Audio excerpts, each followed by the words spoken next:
Yes. హరహర మహాదేవ్. ఇదే నాదం cinema theatre. ఇప్పుడు నేను ఎక్కువ మాట్లాడను.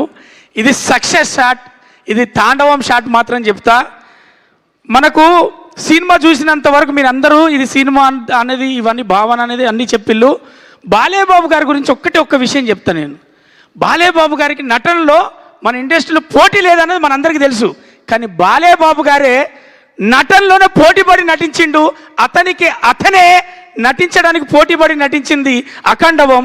ఎందుకంటే అఖండ తాండవంలో నటిస్తే జరగదు, అణువు తను ఫీల్ అవుతే, అణువు భక్తితో మునిగి తేలితే తప్ప ఆ అఖండ క్యారెక్టరు ఒక్కొక్క ఎక్స్ప్రెషన్ కావచ్చు, ఒక్కొక్క నటన చేసిన చలిలో కావచ్చు. చలేంటిది నేనే అమ్మ, నేను చేసేది నటన. ఒకటే చెప్తున్నా, తెలుగు మన టాలీవుడ్లో నందమూరి రాముడు, మనకు నందమూరి తారక రాముడు ఎలా అయితే బాధ్యతగా మనకు సినిమాలు అందించాడో, తన తనయుడుగా సినిమాలు అది సాంఘికమైన అది ఏ పాత్రలైనా చేస్తూ ఈరోజు అఖండ తాండవం ద్వారా అతనికి కావలసిన స్థానంలో కూర్చొని మన చేత గౌరవింపబడుతున్నాడు.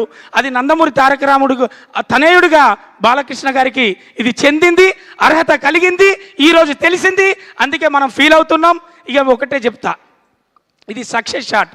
అమ్మా తెలంగాణ ఆడబిడ్డలారా, అక్క చెల్లెలారా, తమ్ముళ్ళారా, మన సర్పంచ్ ఎలక్షన్లు కూడా అయిపోయినాయి.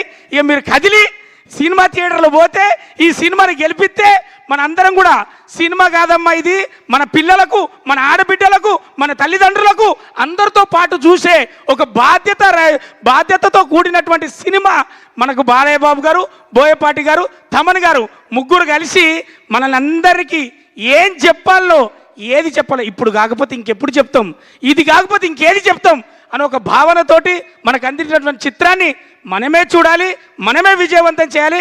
ఆడబిడ్డలకు, అక్క చెల్లెలకు, ప్రేక్షక దేవులందరికీ నేను విన్నవించుకునేది మాత్రం ఇది ఒకటే. Thank you so much. Thank you so much. ఎప్పుడు ఫన్ జనరేట్ చేస్తూ ఉంటారు మీరు, కాకపోతే ఎమోషనల్గా చూసాం ఈ సినిమాలో. సో చాలా బాగా చేశారు. And now